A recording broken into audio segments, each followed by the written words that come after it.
and there's a big one here. Around goes Bubba. Busch is in it as well. There's Bowman. Bowman's in the wall. Hold the brake, hold on. We're done. Well, it was good while it lasted. And no, brake pedal. Down. Keep coming. Holy.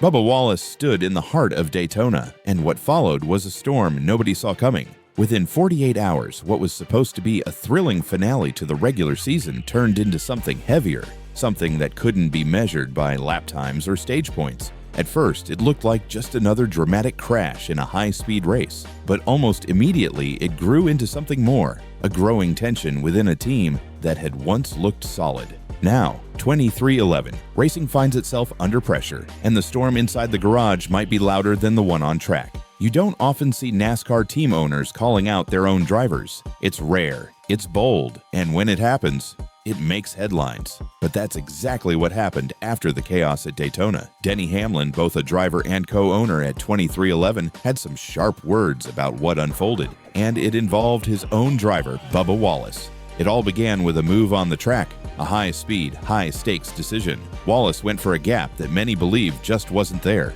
He tried to slice between two cars, but the space disappeared before he could clear them. The result? A pileup involving over a dozen cars, including teammates and championship contenders. Among them were Joey Logano, Kyle Busch, and 23-11's own Riley Herbst. But the wreck wasn't the only impact. What came after revealed the real friction. Hamlin didn't sugarcoat his reaction. He described Wallace's move as one that caused the wreck, saying it was a situation where there simply wasn't enough space, and Wallace forced the issue. He questioned the calls coming from Wallace's spotter and said the wreck could have been avoided. It looked like to me that Bubba just squeezed those two guys below him down. On the other side, Wallace didn't argue. He took accountability. He admitted it was a bad deal and that the team had been having a great day up until that point, maybe too great. He suggested something was bound to go wrong. Still, he didn't lash back. He didn't deflect. He focused forward, saying his eyes are now on Darlington and the playoffs ahead. But not everyone agreed with Hamlin's version of events. Wallace's spotter, Freddie Kraft, had a different view. He believed Kyle Larson made a late move into the middle lane, squeezing Wallace into an impossible situation. In his mind, Larson helped create the pressure that led to the wreck. I don't know what Freddie was calling. Maybe he was saying 3-wide top or not. I'm not sure. But he just squeezed on down there and there was no room. And that's where this story gets complicated, because at nearly 200 miles per hour, with radios buzzing, drivers stacked 3 wide, and everyone jockeying for position, a lot can go wrong in the blink of an eye. What looks like one driver's mistake might actually be the result of 3 or 4 split-second decisions stacked on top of each other. Hamlin saw one thing.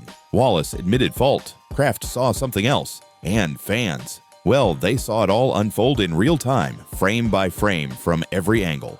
The crash was brutal. Cars spun, metal crunched, air filled with tire smoke and broken carbon fiber. It's what NASCAR fans dread and love all at once, the chaos of a superspeedway wreck.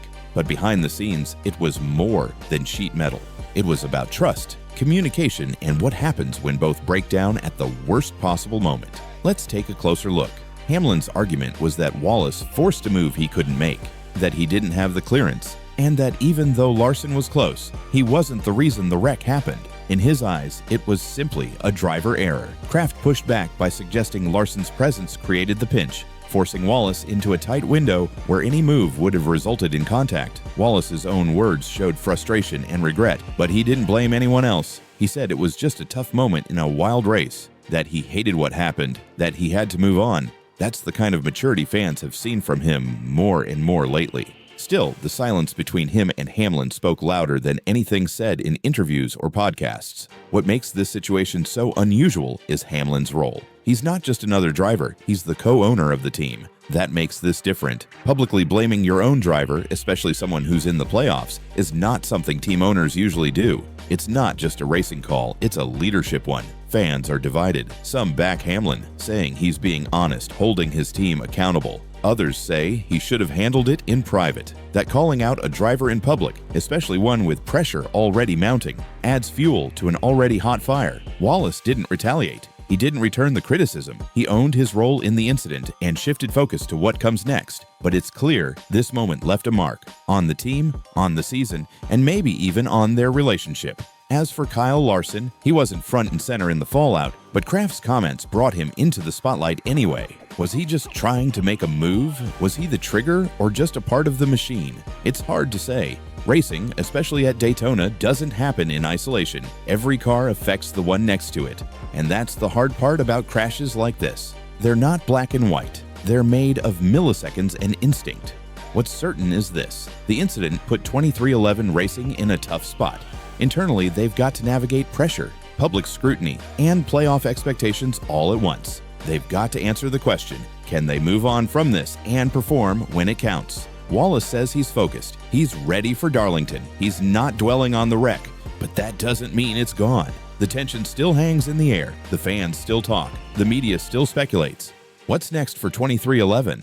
Will Hamlin and Wallace sit down, clear the air, and rally for a playoff push? Will internal disagreements affect performance on the track? Will Larson speak up and share his view? These are the questions hanging over the team, and the only place they'll get answered is on the racetrack. At Daytona, the engines roared, the crowd was electric, and everyone knew the stakes. But by the end, it wasn't just about points. It was about pressure, the kind that reveals cracks in even the strongest teams. The crash was the spark, but what's burning now is the story behind it. With the playoffs ahead, 2311 has a choice. Either let the fallout divide them or use it to come back stronger. The next chapter is coming, and Darlington.